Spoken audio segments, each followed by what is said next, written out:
Hi friends, Flavio here. The question I got today is really interesting. Somebody asked me if I could elaborate a little bit on what is the ultimate source of suffering that applies to all human beings. And when you talk about suffering, of course, the first thing that comes to mind is the Buddha, and the Buddha enunciated the four great truths. And the first great truth is that life contains suffering, and the second truth is that suffering comes from attachment to desire. And of course, that is true, but unpacking that a little and actually making use of that information to improve the quality of our lives and decrease that kind of suffering and pain is the way, is the fourth truth, which is the Buddhist way, which might take years of meditation and learning and studying, which is absolutely awesome. What I wanted to do, based on the experience that we have here at the office with deep hypnosis, we do ultra premium, hyper deep sort of therapy and life transformation stuff where we actually get into things really, really deeply with people. We don't just do 1 or 2 sessions. We work with people like long term, and we actually get into things at a depth that is remarkable because people's lives are actually transformed. We don't just put a hypnotic veneer on things. We actually get deep into the root of things. And in doing that for 22 years, of course, I've come up with a few insights as to what happens to all of us. And the first thing that comes to mind when it comes to pain is that there are 3 different ways in which we use the word pain. The first way, of course, is physical pain. That's obvious. Oh, my toe hurts, my foot hurts, my leg hurts, that type of thing. That's obvious. It's in the physical body, and we can usually alleviate that either with medication or some other procedures. But you know where the pain is coming from. It's coming from a part of your body. The second kind of pain, that is the most, that is a tough one, and that's what generates most of the therapy business, right, throughout the world, is what we call emotional pain. Emotional pain is event-based. Event-based means that a person would say to you, I was fine up until he did this. I was okay until she did that, or he said this, or that happened, or this happened. In other words, the person conceives in his or her mind of a before and after. Before this event, I was happy and joyous. After this event, I was no longer happy. So there's a before and after there. And they think of the event as the cause of the pain. So I am in pain right now because he offended me, that type of thing. So that's event-based emotional pain. And then, of course, there's the third type of pain, which is an underlying, constant, ever-present, it's unconscious for the most part, existential sort of pain. It is the pain of humanity. It is the pain of being alive, of existing separate from our sources, and or from our source in singular. And that pain is difficult to track because we're all experts on covering it up. You see, the physical world provides us with the perfect opportunity to cover up that existential pain. And we cover up the existential pain by one of several means, including, consumerism and or shopping or sex or drugs or too much food or any one of those things, none of which in of itself is bad, but sometimes we use all of that as a way of covering up this deep existential pain. Now, you can always tell that the person is running away from themselves and hiding that emotional, that deep existential pain, because number one, they cannot be alone, ever. Number two, they always must have highly stimulating outside activity going on. And by outside, I mean outside of ourselves. You see, because there's quite a bit of activity that could be going on inside, right? It could be meditating, thinking, planning, creating, visualizing. That's internal activity. Some people cannot do that. They're agitated. They must be always engaged in some sort of outside activity, and they have to be very stimulating. Got to be jumping off the airplane, jumping off the bridge, like it has to be intense. Because the more intense the outside activity, the less like it is that we're going to experience that inner pain, that inner existential pain. So it is difficult to get to it, but I'll tell you what, that deep existential pain, which is mostly unconscious, like I said, is the source both of emotional pain and physical pain. And you might say, how so? I thought I hurt my toe because I stepped on a piece of glass. Yes, but unconsciously, what drove us to step on the piece of glass? What drove us to get into a situation where the person apparently offended us?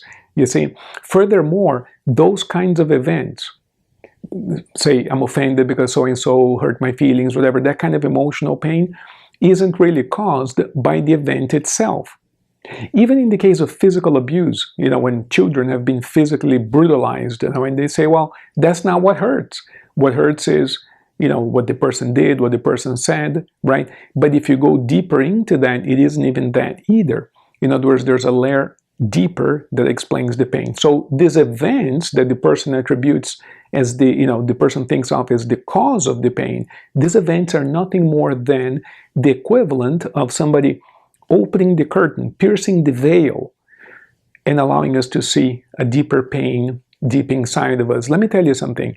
If a person does not have the deep unconscious existential pain, no event on this earth could cause them to hurt. And we know that to be true because as people begin to tackle this deep existential pain, fewer and fewer things in the physical world have the capacity to bother or hurt them. So we know there's a correlation there. Presumably, if we extend this graph to the limit, we would have, zero existential pain. Nothing in the world would bother us. At least that's what every indication suggests. So the question then is, how can we get to this existential pain? And where does it come from? So to explain this, I got to explain to you the concept of duality. You see, we actually live two different lives. So to a hypnotist, this is so obvious because from a perspective of the unconscious, we have an entirely different life going on. I could be here telling you that I'm going to go out and do something today, and I can tell you why or what my reasons are, and my unconscious might be saying something completely different. So that external voice that we have, we call that rationalization. That is what we use to explain what we're going to end up doing anyway, because we don't know what the true cause is. The true cause is unconscious. I'll give you a quick example. Weight loss, very common goal for people here at the office, and the person will tell me, well, I'm overweight, but I don't overeat. I'm overweight because, I have my metabolism, genetics, this, my great-grandfather was obese, and all of these rationalizations to explain, there's no moral fault there or anything, but the point is that there's a self-image deep within their unconscious that is of them as an obese person for whatever reason. No amount of dieting or even surgery. Just a couple days ago, a woman came here and she was obese and she says, yes, I had bariatric surgery where they cut your stomach, lost 50 pounds, 40 already came back. Think about that for a second. Cut a person's stomach up, you tighten it up, you put a band around it, don't let him eat, whatever you do. In time, people train themselves to overeat again and have the body conform to that inner image of what they think they should look like. That inner image is in the unconscious. We don't know why we do this. We call this the law of image matching. In other words, whatever image we have in the unconscious, we have to satisfy that on the outside. And that's what the drive is, to satisfy that inner image, right? But we don't know why we're doing that. So then we rationalize saying that, well, it's because of my great-grandparents, whatever the case might be. That's called rationalization. So it's difficult to get at this deep unconscious pain because we're continuously rationalizing our own suffering away. Primarily, the primary mechanism of hiding our deep emotion, our deep existential pain is by projection. In other words, we're continuously blaming others. You offended me, you did this to me, you did that to me, the world is this way, the government is that way. In other words, we're continuously projecting the source of our pain onto the outside.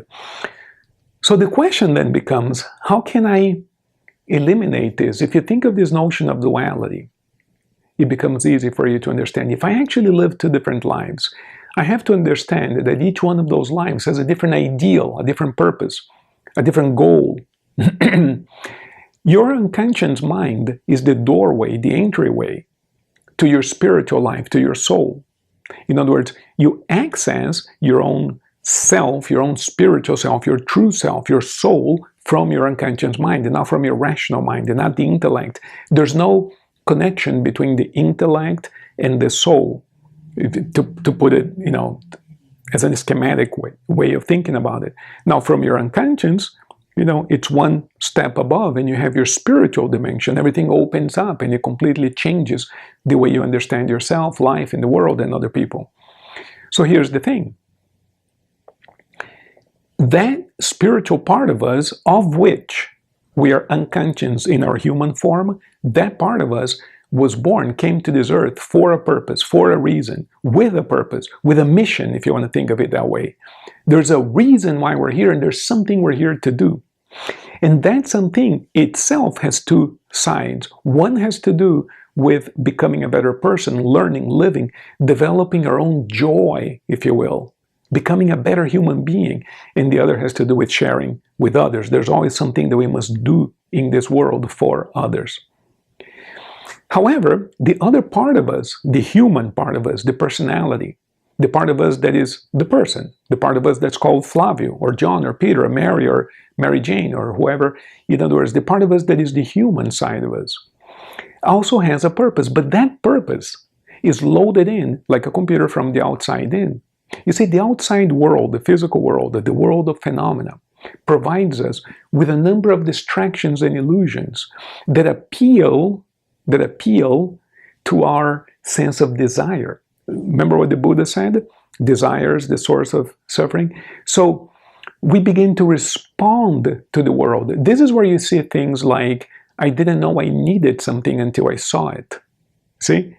I didn't know I needed it until I had it. See, that need was created from the outside in. And there's nothing wrong with getting a new gadget and getting used to it and finding that it's convenient for you to use it. There's nothing wrong with that. But what I'm saying to you is that is an example of outside-in motivation. So if a person starts paying too much attention to the outside world, they become driven from the outside in. And the world has a function. And the function of the world is to oppose our own discovery of our own reality. And that's why the world is always distracting us. So pay attention to this. Imagine that there's a path here, and this represents my life. I come to a fork on the road. I can go right or left. Let's just suppose that my true destiny is right in this example, and my fake destiny is left in this particular example, right? So what happens? If I am heart-centered, heart-driven, and I'm in touch with my inner reality the whole time, I'm going to see the appeal of the path on the left over here as being illusionary. It's an illusion. It's fake. It might look good, but it's fake. I won't go there. So I'm going to follow my heart and go on the right and go to my ultimate destiny. But if I am outside world driven, oh, this is interesting. This is the latest thing. That person is really famous. I should be over there. There's a party going on here. There's this, there's that. You see, I'm driven from outside the need for validation. I'm going to choose the path on the left. Now imagine that these two paths are like a V and they start separating like this. Gradually, as we follow this path, which we all have, or else we wouldn't be on this earth, gradually by following this path that is outside in, by following this path long enough, we become further and further away. We get further and further away from our true destiny.